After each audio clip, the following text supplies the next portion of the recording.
కొంతమంది కళలో ఆనందం అని అంటున్నారు కదా సార్. వాళ్ళు ఎవరు అసలు? అంటే రేవంత్ రెడ్డికి సంబంధించి ఎవరు? చంద్రబాబు హ్మ్.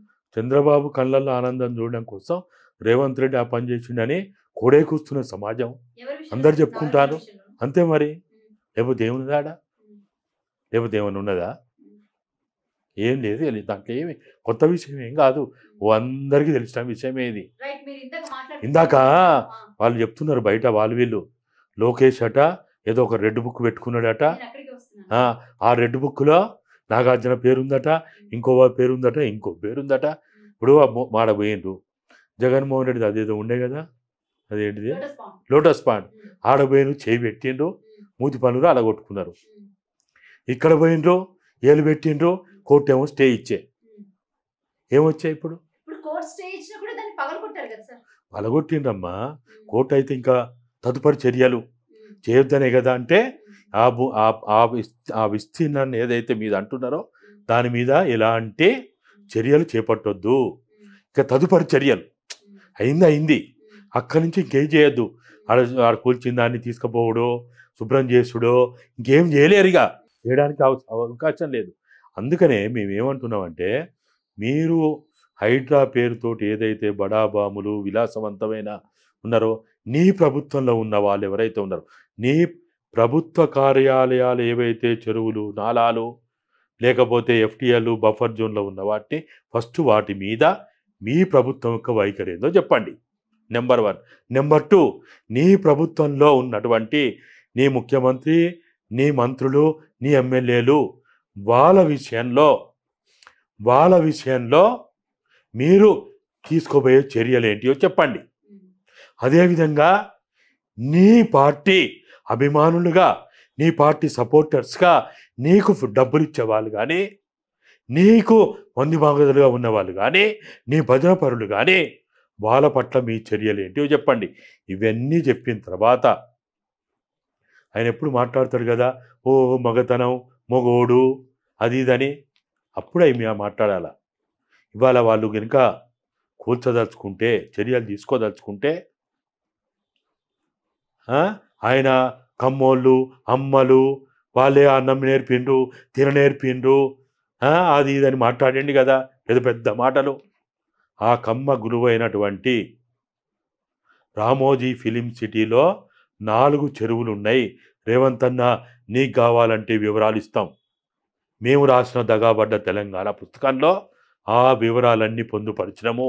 ఈరోజు కొత్తగా చెప్తలే మేము 1998లోనే Ramoji film city Vijayawada road నుంచి ఇబ్రాహీంపురం రోడ్డు దాకా మేము భయంతో వాళ్ళు చేసే బెదిరింపులకు భయపడకుండా మేము నేను పాసం యాదగిరి గారు 2 వీలర్ వేసుకొని మొత్తం ఇవాళ రామోజీ ఫిలిం సిటీలో మధ్యలో ఉన్న రోడ్డు పంచాయతీరాజ్ శాఖకు సంబంధించిన రోడ్డు. అది రామోజీ ఫిలిమ్స్లో ఎంటర్ కాగానే లెఫ్ట్ సైడ్లో ఓ చెరువు ఉంటుంది, బోటింగ్ చేస్తుంటారు.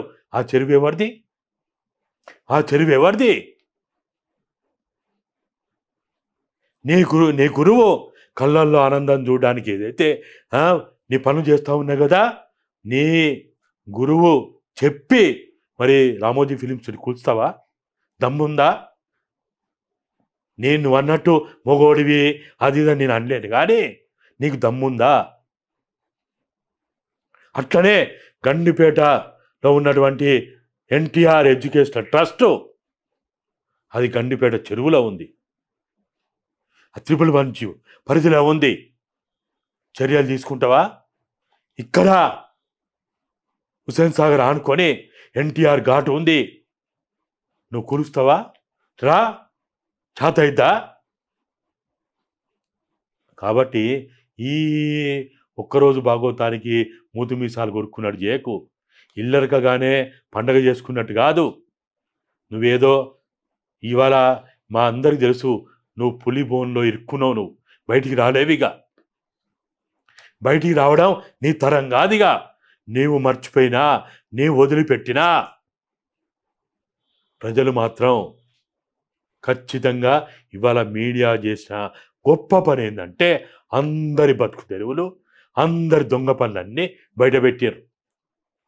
ఎవడు దొంగ ఎవడు దొర ఎవరి చరిత్ర ఏంది. దీనికి సంబంధించి నిజంగానే ఎఫ్టీఎల్ పరిధిలో ఉన్న బఫర్ జోన్ లో ఉన్నా కూడా నాకు నోటీసులు ఇస్తే నేనే దాన్ని కూల్చుతాను అని చెప్పేసి ఒక స్టేట్మెంట్ చేశారు. అలాగే ఈ రోజు పట్నం మహేందర్ రెడ్డి, ఎవరైతే మన కాంగ్రెస్ లీడర్ పట్నం మహేందర్ రెడ్డి ఉన్నాడో, ఆయనది బేసిక్ గా అంటే నేనే ఆ ఫామ్ హౌస్ దగ్గరికి వెళ్ళొచ్చాను స్వయాన.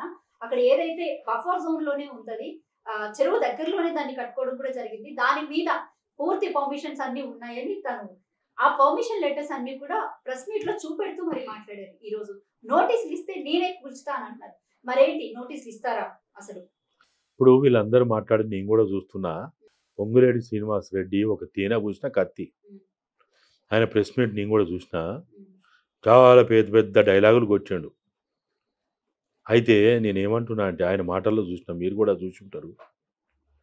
రంగనాథన్ గారికి, హైడ్రా కమిషనర్ గారికి నేను ఆదేశిస్తున్నా, పొంగులేటి శ్రీనివాస్ రెడ్డి నువ్వెంత, నీ బతికెంత, నువ్వెవడివే ఆదేశించడానికి? నువ్వెవడివే అసలు?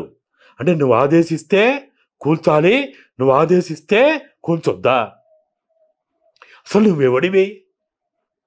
నువ్వొక ఈ ప్రభుత్వంలో ప్రజలు ఏర్పాటు చేసుకున్న ఒక జీతగాడివి. నువ్వెవడివే చెప్పడానికి? నేను ఆదేశిస్తున్నా, నేను అది చేస్తున్నా, నేను ఇది చేస్తున్నా. అరే నువ్వెంత, నీ బతికెంత, మీరెంత అసలు? ఆదేశించడానికి మీరెవరు అసలు? నీకున్న అర్హతలేంటి?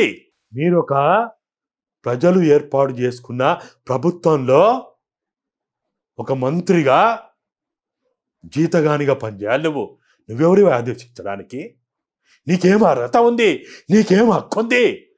రైట్ అనేది ఒక స్వతంత్ర నీ మాటలను బట్టి చూస్తే నువ్వు కూల్చమంటే కూలుస్తారని, వద్దంటే వద్దనే అర్థం వస్తున్నది దాంట్లో.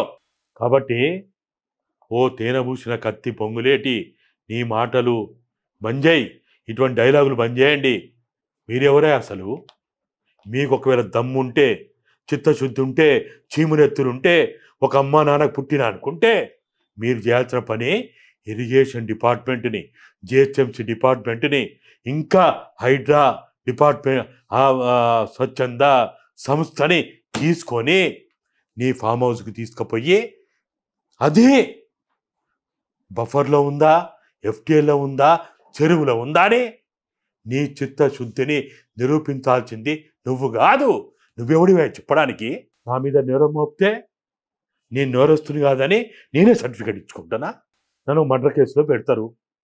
నేను మర్డర్ చేయలేదని నేనే ఒక సర్టిఫికేట్ రాసుకొని, ఒక జడ్జిమెంట్ రాసుకొని నేనే తీర్పించుకోవాలా? నువ్వెవడివే? నీ మీద ఒక ఆరోపణ వచ్చింది, నువ్వేం చేయాలి? ఆరోపణకి ఎదుర్కోవాలి, విచారణకు సిద్ధంగా ఉండాలి. విచారణకు ఎక్కడ సిద్ధంగా ఉండాలి? హైడ్రాని దొరకపో, ఇరిగేషన్ శాఖను దొరకపో, జిహెచ్ఎఫ్సీని దొరకపో, సర్వే డిపార్ట్మెంట్ని దొరకపో, రెవెన్యూ వాళ్ళని దొరకపో. తోలుకపోయి నీ చిత్తశుద్ధి నువ్వు నిరూపించుకో. అవేవి చేయకుండా నేను ఆదేశిస్తున్నా, నేను అది చేస్తున్నా, ఇది చేస్తున్నా. మీరు ఇట్లా మాట్లాడే తెలంగాణ మంత్రులంటే, ఎమ్మెల్యేలంటే, ముఖ్యమంత్రి అంటే పరువు తీస్తున్నారు మీరు. 4 కోట్ల ప్రజల పరువు తీస్తున్నారు మీరు. తెలంగాణ మంత్రులు అంటే ఇట్లనే ఉంటారా అని బయట మాట్లాడుకుంటారు. ఇక దొంగే వాడే సర్టిఫికేట్ ఇచ్చుకోవాలా? అందరూ అంతే. పట్నం మహేందర్ రెడ్డి ఏంది, వివేక్ వెంకటస్వామి ఏంది, లేకపోతే ఆయన ఎవరు, ఇంద్రకర్ అనే వాడు, వీడు ఎవడైతే ఏంది. అమ్మాయి వీడి పార్టీ, ఇక్కడ పార్టీలు ముఖ్యం కాదు. అది కేటీఆర్, హరీష్ రావా, లేకపోతే ఆయన ఎవరు, ఈ పార్టీ, ఆ పార్టీ, ఆ నాయకుడు, ఈ నాయకుడు కాదు, ఎవడన్నా కావచ్చు. అక్కడ వీళ్ళు ఎవరైనా సరే వీళ్ళు ఏం చేయాలంటే, ఇట్లా ఆరోపణలు వచ్చినప్పుడు వీళ్ళే ఓపెన్గా మీడియాను దొరకపోండి, అనేక శాఖలు తీసుకపోండి.